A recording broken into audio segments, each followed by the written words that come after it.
Bonjour. Aujourd'hui, c'est littérature. Et le roman incontournable de ce printemps, peut-être même de cet été, Skippy dans les étoiles de Paul Murray. Alors, c'est un gros roman étranger, un roman irlandais, qui se situe dans un collège pas très loin de Dublin, Seabrook College.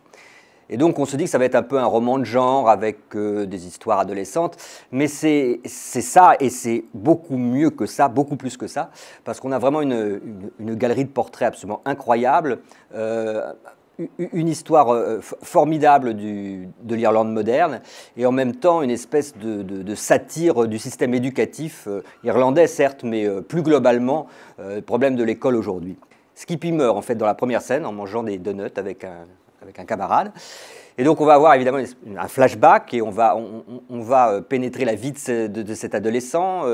À travers son personnage, on va en voir beaucoup d'autres et surtout on va se rendre compte très vite que les plus adolescents dans l'histoire, ce n'est pas forcément les enfants, mais c'est les professeurs, les prêtres autour, puisque c'est un collège catholique.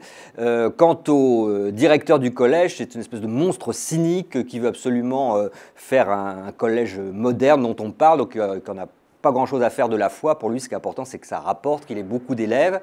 Et donc, on est dans une satire assez violente, assez grinçante. Dans une deuxième partie, on est après la mort de Skippy. Et là, on va voir que sa mort va provoquer en chaîne une espèce d'explosion, que tout va se déliter. C'est fait avec beaucoup d'humour.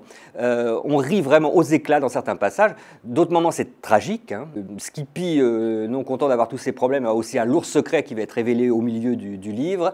On voit que ces prêtres, soi-disant, ont la foi, mais ils peuvent être aussi très pervers. Toute l'institution est passée vraiment comme ça au napalm, de façon extrêmement corrosive, subversive. On a l'impression que finalement la tradition irlandaise n'est plus qu'un prétexte, un alibi pour essayer de faire tenir tout ça, et que le monde s'effondre.